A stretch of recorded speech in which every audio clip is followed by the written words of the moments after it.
நான் குண்டூர்லேருந்து மிளகாய் வத்தல் லோடு ஏற்றிக்கிட்டு சென்னையில் இருக்கிற கொத்தவால் சாவடிக்கு வரேன்.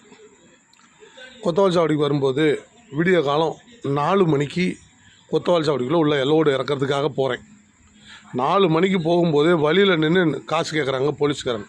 விடிய காலம் 4 மணிக்கு என்ன இருக்குது, ஆனால் ஒவ்வொரு இடத்துலையும் 100 ரூபா கேட்குறாங்க போலீஸ்காரங்க. மனசாட்சியே இல்லாமல் 4 பேர்த்துக்கு கொடுத்துட்டு போயிருக்கேன். 400 ரூபா கொடுத்துட்டு போயிட்டேன். அங்கே கொண்டு போய் வண்டியை நிப்பாட்டியாச்சு. இறக்குற இடத்துல அங்கே வரிசையாக பைக்கில் வராங்க, காசு கொடுப்பான்னு கேட்குறாங்க. நான் 3 பேர்த்துக்கு கொடுத்தேன். 300 ரூபா கொடுத்துட்டேன். 100 ரூபாயாக கொடுக்க சொன்னாங்க, அதுவும் கொடுத்துட்டேன். ஏன் எதுக்கு என்னென்னு எங்கே போய் கேட்குறது? கேட்டதுனால வந்த வினையை பாருங்கள். 3 பேர்த்துக்கு கொடுத்து முடிச்சிட்டேன். மறுபடியும் ஒருத்தர் வந்தார். டைம் முடிஞ்சு போச்சு உங்களுக்கு, நீங்கள் ஒரு 300 ரூபா கொடுத்தீங்கன்னா தாங்க நிற்கலான்னாரு. சார் என்ன சார் இப்படி பேசுகிறீங்க, ரொம்ப வேலை தான் முடிஞ்சிருச்சு சார், நான் வண்டி எடுத்துகிட்டு போயிடுவேன் அப்படின்னு சொல்லி அவருக்கு ஒரு 100 ரூபாய் கொடுத்தேன். அவர் உடனே 100 வாங்கிட்டு போயிட்டார். கொஞ்ச நேரம் கழிச்சு இன்னொருத்தர் வந்தார்.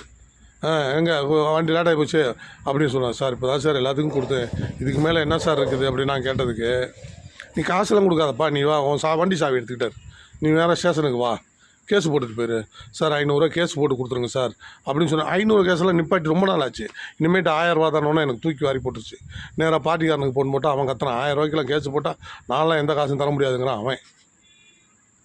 ஏங்க வந்த வாடகை வெறும் 10,000 ரூபாங்க.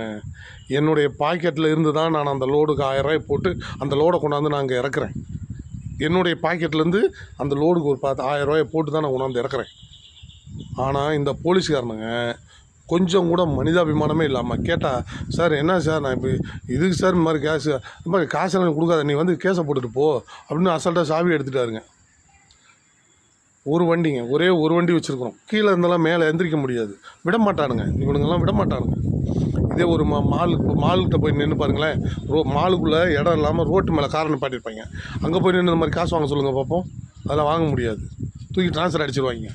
எந்த இடத்துல எளிய மக்கள்லாம் வராங்களோ, எந்த யாருனால முடியலையோ அவங்கக்கிட்ட பணத்தை பிடுங்கிறது தான் இவங்கெல்லாம் பார்க்குறாங்க. மனசாட்சி இல்லாமல் பணம் பிடுங்கி பேய்ங்களாக இருக்கிறானுங்க அந்த சென்னையில் இருக்கிற போலீஸ்காரனுங்க. ஐயோ ரொம்ப இந்த இந்தியாவிலேயே சென்னையில் இருக்கிற போலீஸ்காரனுங்க மாதிரி இந்த உலகத்தில் இந்தியாவில் எங்கேயுமே கிடையாது. பணம் பிடுங்கி போனங்க அவனுங்க, பணம் பிடுங்குறவனுங்க, பயங்கரமாக பணம் பிடுங்குறானுங்க. அவனுங்களாம் நல்லா இருப்பானுங்களா? அவனுங்க குழந்தை குட்டி அவங்க குடும்பம்லாம் நல்லா இருக்குமா? எல்லாம் சர்வநாசமாக போகும்.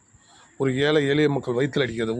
இப்போ தான் மெதுவாக நாம் வட்டி கட்டுறோம். மாதம் ஆனால் 45,000 வண்டிக்கு டியூ கட்டுறோம், டேக்ஸ் கட்டுறோம், பர்மிட் கட்டுறோம், எல்லாமே இன்சூரன்ஸ் கட்டுறோம். இவனுங்களுக்கு தான் என்ன சம்பளம் வாங்கலை? பிச்சைக்காரனுங்க, பிச்சை எடுக்கிறானுங்க.